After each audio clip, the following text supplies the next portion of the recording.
అస్సలాము అలైకుం వరహమతుల్లాహి వబర్కాతుహు. మహాప్రవక్త సల్లల్లాహు అలైహి వసల్లం వారి జీవిత చరిత్రలో తరువాయి భాగము. తల్లి ఆమినా వారి మరణము. హలీమా సాదియా మహాప్రవక్త సల్లల్లాహు అలైహి వసల్లం వారిని తీసుకొచ్చి తల్లివారిని అప్పగించిన తర్వాత మహాప్రవక్త సల్లల్లాహు అలైహి వసల్లం వారు 6 సంవత్సరాల వరకు తల్లి ప్రేమ అనురాగాల్లోనే పెరిగారు. ఆమినా వారికి యస్రిబ్లో ఖననమైన భర్త అబ్దుల్లా సమాధిని చూడాలన్న కోరిక మనసులో కలిగింది. ఎందుకంటే మరణించిన తర్వాత నుంచి ఇప్పటి వరకు సందర్శించలేదు, చూడను లేదు.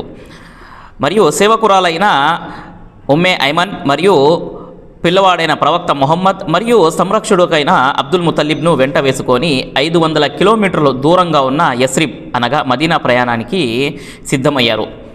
మరియు మదీనా చేరుకున్న తర్వాత 1 నెల వరకు అక్కడ ఉన్నారు.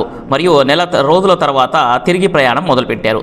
ప్రయాణం ప్రారంభించిన తర్వాతే కొద్ది దూరం వెళ్ళిన తర్వాత అనారోగ్యానికి పాలయ్యారు.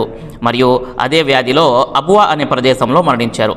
మరణించిన తర్వాత అబ్దుల్ ముతల్లిబ్ మనవడైన ముహమ్మద్ సల్లల్లాహు అలైహి వసల్లం వారు మరియు సేవకురాలైన ఉమ్మే ఐమన్ను తీసుకొని మక్కాకి చేరుకున్నారు.